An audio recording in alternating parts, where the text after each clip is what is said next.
Fala pessoal, beleza? Olha só que legal. Hoje eu vim aqui na Biomarine, talvez vocês já conheçam, acho que a maioria já conhece. Fizemos alguns vídeos aqui falando sobre reprodução de peixes ornamentais de água salgada. É isso aí, Flávio? É isso aí, Vini. Maravilha. E aqui já saiu muito peixe diferente, que a gente não costuma ver nas empresas que fazem reprodução em cativeiro, né? É verdade. A gente vem trabalhando, né, a nossa filosofia de trabalho é buscar peixes que ainda não estão disponíveis pela reprodução convencional, por assim dizer. Bacana. Flávio, antes da gente começar, fala um pouquinho pra gente qual que é o trabalho da Biomarine, o que vai ser o futuro aí, o que vocês estão planejando e o seu trabalho, o que você faz aqui na Biomarine? Bom, Vini, eu sou o Flávio, prazer a todos que estão aí assistindo. Eu sou responsável técnico pelas operações aqui na Biomarine, então a minha função aqui é desenvolver metodologia de aquicultura, desenvolver formas de trazer esses animais, né, do ovo até um peixe que possa ser entregue ao mercado e fornecido para o aquarismo, né. A Biomarine ela já vem há algum tempo buscando trabalhar com uma diversificação grande de espécies, né. A gente tem uma base forte de produção de peixe palhaço, que acaba dando um fôlego financeiro para que a gente possa operar com esses animais que não tem ainda uma metodologia muito clara, né? Mas, né, além disso, a gente vem trabalhando muito forte com os frigimanes, a gente vem trabalhando com os mandarins, com ântias e talvez uma dúzia de outros projetos que estão em andamento, que a gente ainda não tem um resultado para trazer, mas que devem surgir ao longo desse ano, ao longo do ano que vem, e se Deus quiser, ao longo dos muitos próximos anos que a gente pretende continuar operando, né? Muito bacana. Bom, reprodução de peixes ornamentais, para muitos aquaristas, é algo que acontece dentro de casa, no aquário, né? Isso aí quando a gente fala em água doce. Sim. Mas na água salgada a história muda totalmente. Muda, Vini, muda. A coisa não é tão simples, né? A gente conhece aquaristas aí que, cara, vão ali, sai de casa, quando volta tá lotado de peixinho dentro do aquário. Lotado. Isso não acontece no aquário marinho.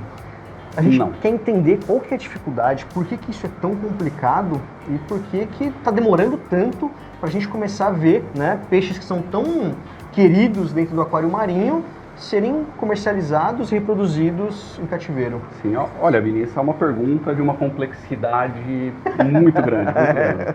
É uma pergunta que, por mais que a gente queira responder nesse momento, né, talvez a gente tenha mais perguntas a trazer do que respostas a dar.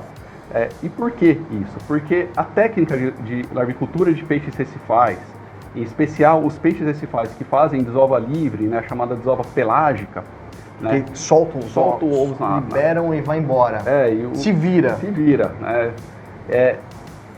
Esse tipo de técnica, ela não está muito consolidada. Existem, na verdade, assim, algumas experimentações que vêm sendo feitas ao longo dos últimos 10 anos, mas que não se conseguiu consolidar, né, de forma, pelo menos comercial, metodologias que você possa incorporar de forma rápida ao cotidiano de uma empresa de produção. Né? Os processos que vêm sendo sugeridos cientificamente por pesquisadores, eles são processos complexos de serem executados, né? E não custam, custam, na verdade, muito caro para serem implementados. Então isso vem dificultando, seja pelo lado econômico, seja pelo lado técnico, né, iniciativas realmente assertivas no sentido de você ter essas produções, né?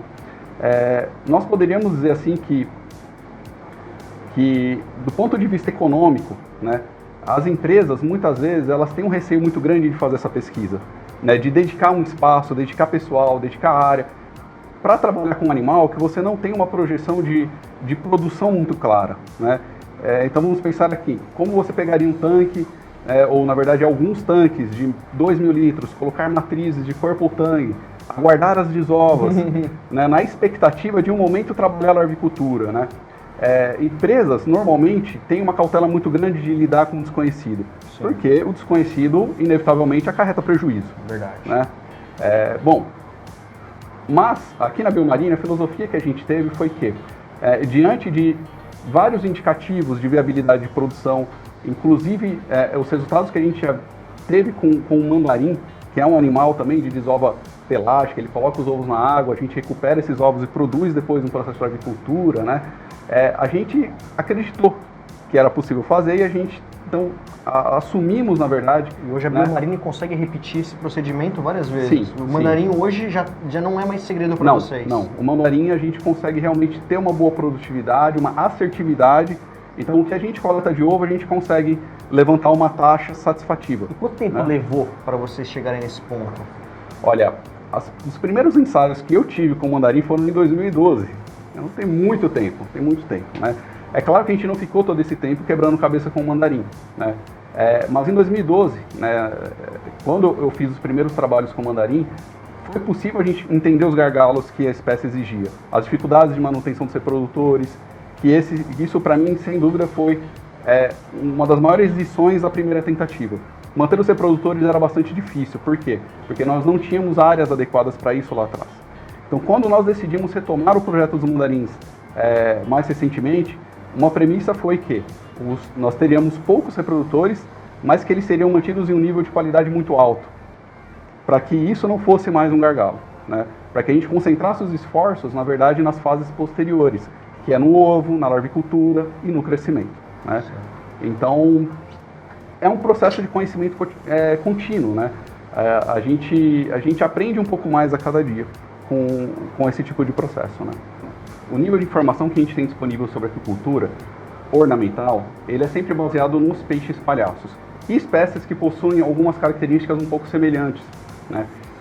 Então, eu acho que é importante a gente recuperar um pouco essa base de informação para a gente entender onde que reside esse diferencial. Por que que a gente, para produzir o peixe palhaço, a gente tem uma facilidade gigantesca, a gente tem até uma produção muito grande no Brasil, ao passo que os outros peixes a gente não tem nenhuma produção. Verdade. É um cenário muito contraditório, a princípio. Sim. Mas existe uma explicação, e a explicação é que o peixe palhaço ele escolheu um modelo de reprodução, né, no seu processo evolutivo que vai, né, num sentido um pouco diferente do que a maioria dos peixes se faz. Né? O peixe palhaço ele tem um sistema reprodutivo que ele é excepcional, ele é exceção. Como assim, Flávio? Bom, primeiro, ele coloca suas desovas ali pertinho dele e ele fica cuidando dessas desovas ao longo de mais ou menos 9, 10 ou até 11 dias, a depender da temperatura da água, até que esses animais venham a eclodir, né, em larvas que já são super bem desenvolvidas. Elas têm olhos bem desenvolvidos, elas têm capacidade natatória, capacidade de caça, elas têm uma boa abertura mandibular, tamanho. Então, quando elas saem do ovo, elas rapidamente já começam a se alimentar e já são animais, por assim dizer, com um calibre significativo, com um tamanho significativo, né? Ao passo que todos os outros peixes ornamentais adotam uma estratégia, todos não, né? Mas a maioria dos peixes que a gente coloca nos nossos aquários tem uma estratégia reprodutiva, quando conhecida é normalmente um pouco diferente, né? Quando a gente olha para os tangues, como é que os tangues se reproduzem? Eles jogam um monte de ovo na água e os ovos vão, né, buscar a sua solução, né, o seu crescimento, o seu desenvolvimento em mar aberto, né? Então você tem ali um ovo extremamente pequeno, que eclode, né, e normalmente em menos de 24 horas você tem a eclosão disso numa larva bem primitiva, né? É como se fosse um pequeno músculo colocado na água em que ele não tem olho, ainda não tem boca desenvolvida, não tem sistema digestivo, e ele vai sofrendo metamorfose ao longo de 3, 4 dias, até que ele se torne uma coisa minúscula que lembra um peixe, mas ainda, perceba... Está longe disso. Está longe disso, 1,5 mm, 2 milímetros de tamanho. É muito pequeno, muito sensível, morre com uma facilidade enorme, né? Então essa minúscula larva, né, quando ela começa a se alimentar, aí a dificuldade dela começa. Então aquelas que sobrevivem a esse processo, então começam a se alimentar, elas vão agora encontrar as dificuldades inerentes a esse momento da sua vida, né? E a primeira dificuldade dela vai ser sempre o quê? Que nós, como aquicultores, consigamos fornecer para elas, essas larvas, né, um volume de alimento vivo com tamanho adequado, né? E isso muitas vezes envolve o desenvolvimento de tecnologias não convencionais, né? Algo artificial para esse... Não, natural, tem que ser vivo. Uma larva desse tamanho, ela nunca vai escolher um alimento que não se mexa. Não tem jeito. Não tem jeito, ela quer caçar, ela é uma caçadora. Ela quer como mudar o instinto dela, né? Não tem. Então, para que ela seja alimentada, você vai ter que fornecer um alimento vivo. Então, qual tem sido a solução que a Biomarine vem trazendo? O chamado náufilio de copépoda. O que é o náufilio de copépoda? Basicamente o seguinte, escolhemos algumas espécies, né, extraídas do mar, né, da região litorânea. A gente isola esse copépodo em laboratório aqui na Biomarine e a gente cultiva esse copépodo, aquela espécie, isoladamente, né, com o objetivo de fazer ela se tornar uma cultura. Então, quando você já tem uma cultura ali funcional, você expande essa cultura e você passa a pegar os filhotes dessa cultura para fornecer alimentação para essas larvas.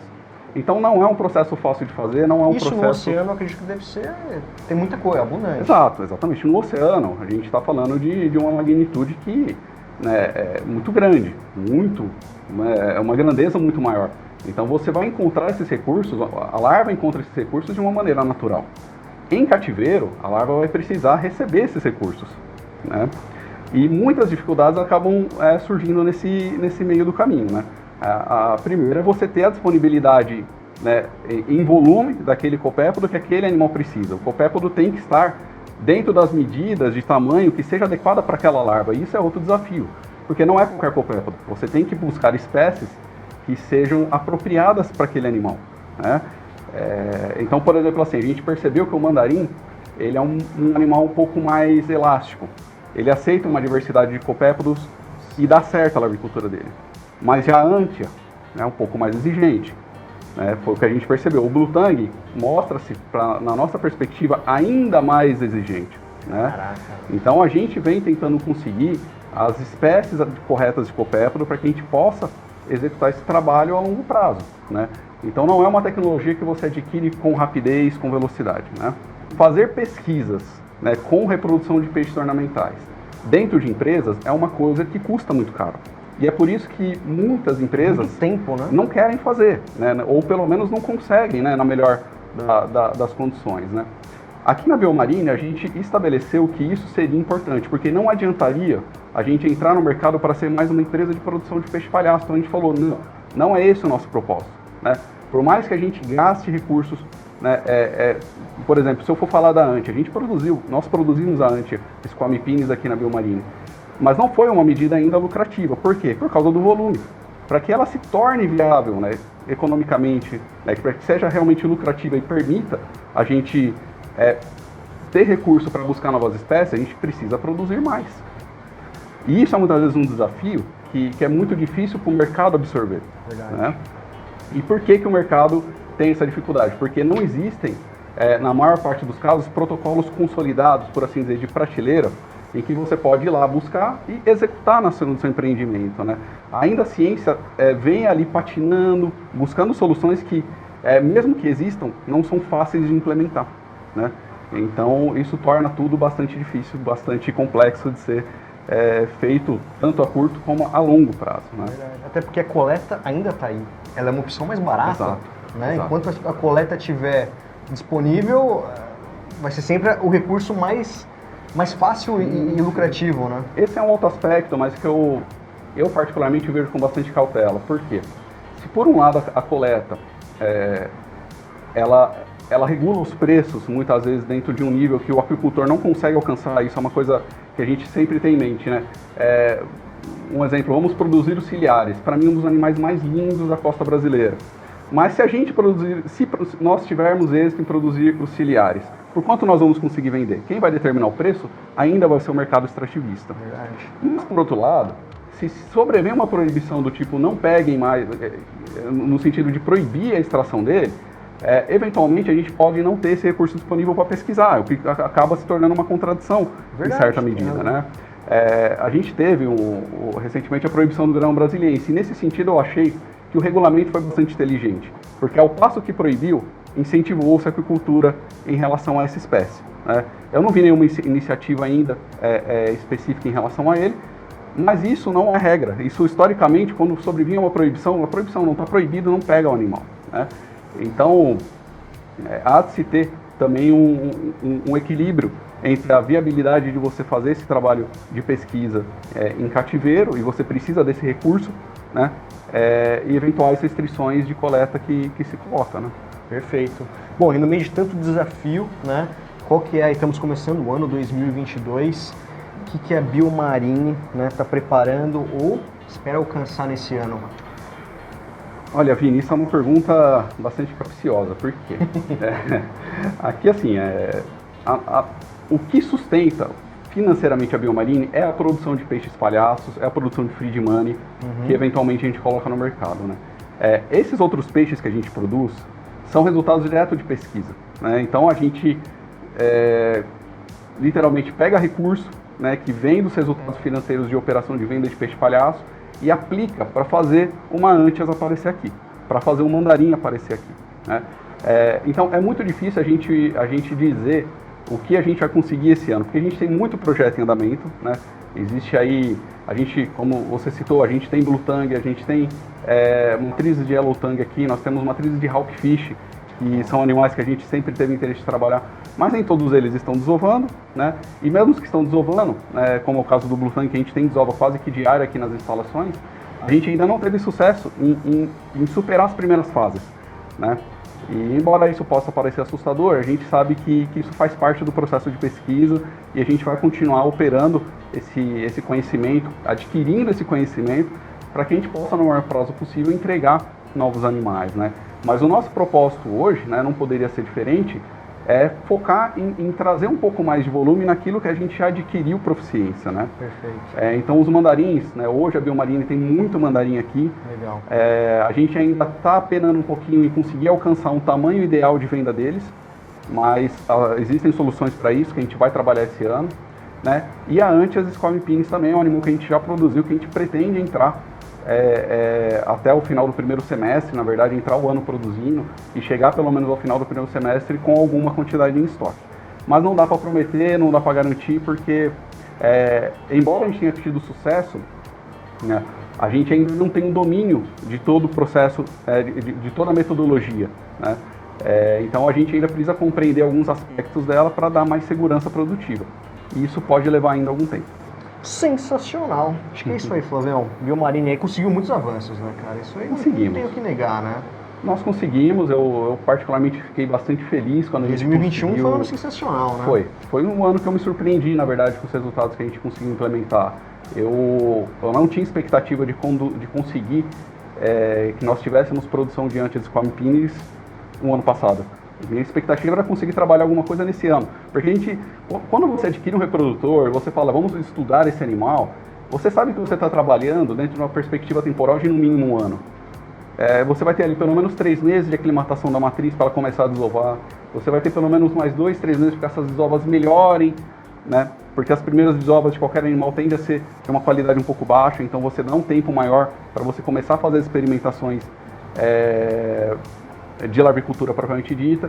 E depois, quando você começa isso, você vai ter vários, né, percalços, várias dificuldades que você vai tentando compreender. Então, por exemplo, qual a melhor salinidade para trabalhar com esses animais, qual a melhor temperatura, qual a melhor turbidez, qual o melhor volume, qual o fluxo de água hidráulico você vai utilizar. Todo dia é um dia de acertar ou de errar. Exatamente. Não tem jeito. Não tem jeito. É realmente um processo de tentativa e erro, né, um processo de experimentação e cujos resultados são bastante eventuais, que você nunca vai poder garantir, né? Não dá para você garantir que em 6 meses nós teremos a Antias disponível, né? Ou o mandarim grande. A larvicultura dos peixes palhaços, né, quando comparada com a larvicultura de peixes de desova pelágica, né, realmente se torna uma brincadeira de criança. É uma coisa muito programada, uma coisa muito, muito previsível. Você sabe que você tem naquela desova de qualidade, que você vai ter peixes juvenis em 15, em 20 dias você vai ter peixes juvenis disponíveis. Já tem um procedimento certinho. Já tem, né? Mas os pelágicos não. Não existe um modelo que você possa escolher e falar, se eu aplicar isso, eu terei esses peixes disponíveis. Não dá para pensar dessa forma com os peixes de desova pelágica ainda. Talvez daqui a alguns anos, né, com as inovações que a Universidade do Havaí trouxe, com as inovações que muitos pesquisadores do mundo todo, inclusive brasileiros, vêm fazendo, talvez esse cenário mude, né? E me parece que a indústria da agricultura tem que estar atenta a isso, né, para acompanhar esse movimento de mudança e trazer, né, sempre mais inovação para o aquarismo, né, que é o nosso objetivo como indústria, né, como atores do mercado. Muito bacana. Acho que é isso aí, né? É isso aí. Maravilha. Flavião, obrigado. Tamo junto. Mais sucesso para vocês ainda. Né? Obrigado, mais Vini. crescimento que 2022 seja tão incrível como 2021. Agradeço, viu? Muito Obrigado aí por todas as informações. Valeu? Valeu. Valeu.